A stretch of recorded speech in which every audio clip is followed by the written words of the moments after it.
Coach Siegfried in Louisville. I think we're going to bring him into this conversation and see what he thinks. Coach, welcome back. Thank you for having me. Absolutely. I got it, Coach. It's good news whenever we get to talk to Coach Siegfried again, because it just means he's made it further with his team in the tournament. I mean, Coach, let's first and foremost just talk about this Howland game. Competitive, it seemed like down the stretch, but you guys, you've been in a fair share of them, and you were able to pull off another one, it seemed like. What were some keys to this victory that you saw? Yeah, I just thought that the obvious answer is just the start we got off to. I was really proud of the execution offensively and then defensively. I just thought our energy was tremendous. That showed through, I think, the rebound edge and really just getting them out of what they like to do in the first half. Second half, that showed through a little bit. It's a district championship, so obviously the stars are not going to quit. And you saw that from Warren Howland's players. They really battled and tried to put a good run together in the second half, but I think our start was just a little too much and a little bit of a hole for them to dig out. But just proud of the effort, honestly, from our kids. Coach, when you look at being able to play a team that already had beaten you earlier in the season and trying to stay confident, trying to wash that out, learn from it as much as possible, how much did you guys learn from that first matchup? How much did you watch that first matchup? And then how much of it was just kind of watching a little bit more current games and seeing how the teams have changed since that matchup as well? Yeah, we learned a lot from that game. Coach Boubon had a heck of a game plan the first time we went over there. And we were not as prepared as we probably were this time for it. That was the first time we really saw that type of attention given to Will and just kind of allow the others to shoot at will. But at the same time, defensively, I thought was the difference in this game because last time we really let them get going. Their guy had 36 or something like that, and he had 6 threes in the first half. And I thought Will's defense on him was the key, and then also the other guys just understanding game plan, and they have their role players really developed as the year went on, and I thought limiting them to very few points was the difference in our halftime margin. Making it to the Sweet 16 is never an easy task to do for any division, but especially this division too. It's been a gauntlet. It continues too. For you to make it to the next one, you need to get through Cleveland Glenville. What have you seen on tape from them that looks to be challenging for you? And what are some things that you hope to execute? Obviously, don't give away the whole book on this one, but let's just give a preview of this game, if you would. Yeah, they're a very talented team, very resilient, have been down multiple times throughout the district. It seems to be the common trend with these teams. So I think they were down 9 to Talmadge in the semis going in the fourth, came back and won. They were down with like 30 seconds to go in the third quarter. They were down 4 to CVCA, came back and won. So like you said, just when you get to this level, people are asking me, tell me about Glenville, friends and family. And it's like, well, they're in the Sweet 16, so they're pretty darn good. They have a lead guard, Quarles, that, is a high level college guy, probably multiple games of 20, extremely quick, can shoot it. They surround him with a number of guys, and then they got a nice big man down low, and we're going to have to really do a good job keeping them in front of us, and also contesting the 3 ball, and then I think transition is going to be a big thing in this game as well. So it's just at every level, it's a different type of game. You go from south, to a game like Howland, and now you play Glenville, and down the road, if we're lucky enough to take care of business Thursday, then got a couple of teams there, one of which that people have heard of before in St. Vincent, St. Mary. You always know you're doing pretty well when you start watching some film on other teams and you see them playing at the Staples Center. You know that they're pretty good. So we're taking Glenville right now, but then then we'll see where this takes us. But it's just one practice at a time, one game at a time. Coach, when you look at the schedule you've put together, we talked about it before you came on. Obviously, we've talked about it with you in length on how well it's going to prepare you for the tournament, but specifically the different styles of basketball that you've seen this year and how that helps you go. Like you said, you've seen a lot of different styles already in this tournament, and you're probably going to see a little bit of a different style from Glenville than you have in the past. So what has the schedule, is specifically the different styles of basketball you've seen this year, helped you guys kind of adjust to whatever a team comes out and does against you? Yeah, this is a this is a team that likes to get up and down. Very similar to like a McKinley, an Alliance type team that we played this year. Lorraine is another team that comes to mind. Just a 4-out, 5-out, coming at you, rebound the ball very well. They defend very well, very disciplined. So we hope those games make this a little bit more familiar for us when we play a team like this. And the kids have seen it. We do this on purpose, as you mentioned, and I don't think there's anything that we're going to face that we really haven't seen this year. So that's the bonus of getting to this level and playing the competition that we played this year. What can you say about your team's basketball IQ to be able to, on the fly, change when they see different defensive approaches and when they have to change things up on offense to make certain things work? What can you say about your team's IQ in that aspect?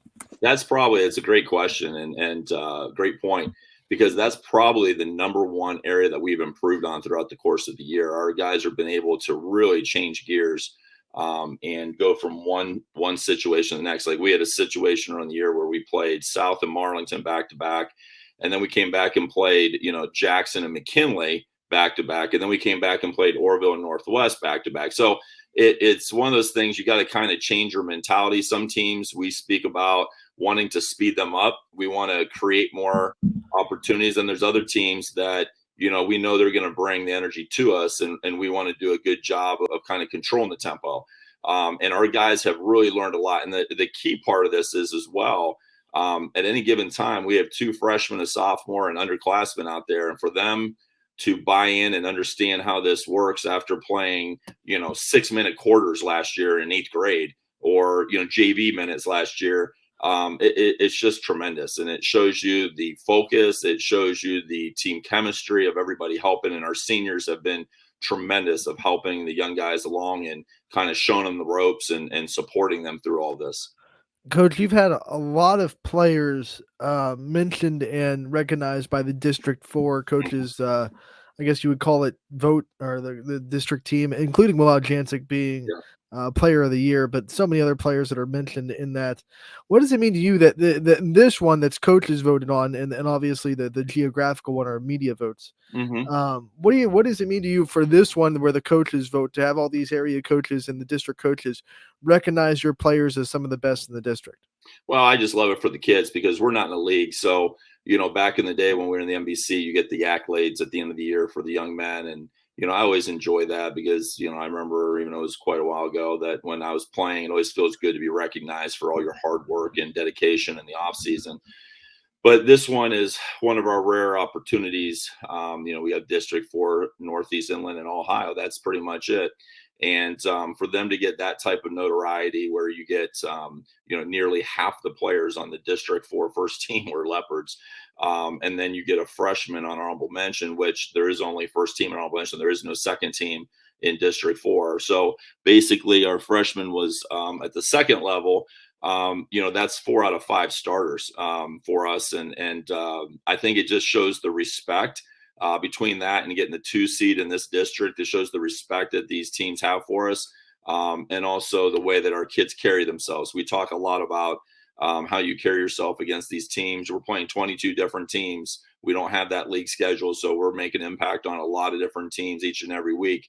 And we want them to think highly of our players and of our program, and obviously that showed through in that voting. In this 15-year career of yours too, I can't explain the growth that Louisville has seen too, and then through these years of a tougher schedule now. Mm-hmm. So just talk to me. I mean, reflect a little bit real quick on just the growth from year 1 until all the way now, and what would this win mean going into the next round for this Louisville program? Yeah, I mean, obviously, these last week and a half, I haven't had a lot of sleep. It's been a lot of film and a lot of thinking and a lot of I don't want to go in any game with no rock unturned, left unturned. And, you start at the beginning of this process and, you have a vision, and that vision kind of changes as you go through. You start learning more about maybe your community, your program, the people around you, and you try to do the best you can to keep growing it and growing it and growing it. And I'll be honest with you, I had some pretty high expectations of where we could get Louisville basketball when I came in. We've exceeded those and now are going to a different level. And there's been different platforms. You get the youth program established where now we have over 200 young men that come in every year with our youth program. You have 7 travel teams that go out there. You have 2 camps a year. You have multiple guys playing AAU. You get that first league title, and then you start playing the upper echelon teams and you beat the D1 teams. And now you win a district title and you're starting getting talked about in the same breath with a lot of the great programs, not in the county, but in Ohio. It just feels good because really it just comes down to work ethic. It's a lot of people buying in and supporting what you're doing. Tom Siegfried's nothing without youth coaches, without great assistants, great middle school coaches, parents, administrative support. It all plays together. You have to have a community that embraces it and wants to push along with you to get them to that spot. So it's special, and it's very special. On a side note, that when I started this, my son was literally just born. And now here he is 15 years later, part of my first district championship as a freshman. And I just seen this thing go full circle with where we started. Coach, we talk about a lot of your players a lot. We talk about, I feel like every time you come on, we talk about Will Odchansik and what he's been able to do. Rightfully so. We talk about Hayden Nigro a lot and what he's been able to do for this team, but I want to talk about Tyler Bolden a little bit. First team, all district in District 4, like you said, almost half the district is there. Talk about him. I know his family knows basketball. I mean, that's obvious with what his dad's doing at Ohio University as a women's basketball coach. Talk about what he means to this team and what kind of leadership he's brought. And I make this statement and this is a hard statement to make when I've had the type of young men that I've had through this program, but there's never been a young man that has been more of an influence on team, a better leader, more selfless than Tyler Bolden. And then you throw on top of that he's one of probably the most skilled young men that I've ever coached, with a personality that just doesn't care if he gets accolades at all. It's all about the team. He's a young man that, would pick up the young kids to take them to lifting, to bring them to open gym, make sure they're okay, walk with them in the hallway. Like, he just does it all. And for him to have that moment in the district final, I think was just really, really good for him and his family. And like you said, it's definitely a basketball family. His mom is a tremendous woman. She brought him back to Louisville, wanted him to be around family, and obviously put a lot of trust in Louisville basketball to do the right thing for those boys. And he has 2 twins that are coming up next year to be freshmen, that are the same way. And I just can't be more thankful to her and the things that she's done for those boys and the way that she has kind of put those types of values in them. And then, of course, Bob knows a little bit about basketball at OU. He's been ultra successful. And, he has that part in Tyler's life as well, to help him along this journey. But just a tremendous young man. I mean, I could go on forever with him. He just does everything the right way, and just really proud to coach him and have a small piece of what he's done. Coach, just final question for you now. I mean, just looking at the entirety of a 15-year career and just the success that you guys have been able to have. I mean, all the kids that have come through the program. I mean, throughout the regular season, it seems like it's game, practice, film in between, and then you get to the playoffs. It's all kinds of film watching. What is that love for basketball, and what is keeping you coming back to being a coach for this team year in and year out? I mean, this is going to sound very bizarre as well. It's really not about basketball. Basketball is the platform, in my opinion, that creates a lot of great opportunities for these young men to grow, to become better young men.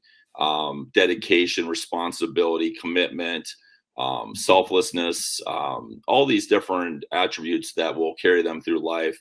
I just try to be somewhat of an avenue to push them in those directions. Obviously, their parents are the most important, and then to have those small pieces and parts in their lives to kind of justify their work, to show them and give them as much opportunity as possible and accolades for all their hard work and how it pays off. You brought up Will and Hayden. earlier, the amount of time that they put in and dedication, and to see it pay off, that's a life lesson. That's what I want these young men doing. I want them to go out there and, be the best dads, be the best husbands, be the best workers, family people, neighbors, whatever, that they can be. And, to be honest with you, there's been 65 seniors that have gone through my program. And when I look at those pictures on the wall, for the most part, they're all doing those types of things. And that's what makes me proud. Coach, we want to thank you so much for taking the time to join us today. We appreciate the time as always. We hope that we get to talk to you again, because that means that you made it to a regional championship, and we would love nothing more if that regional championship had all YSN teams and it was Louisville versus Cheney. We're hoping that works out. Absolutely. I'm all for that, and I will count on talking to you Friday at 1:00. Let's We go. hope to hear it, Coach. All right. Take care. Take care.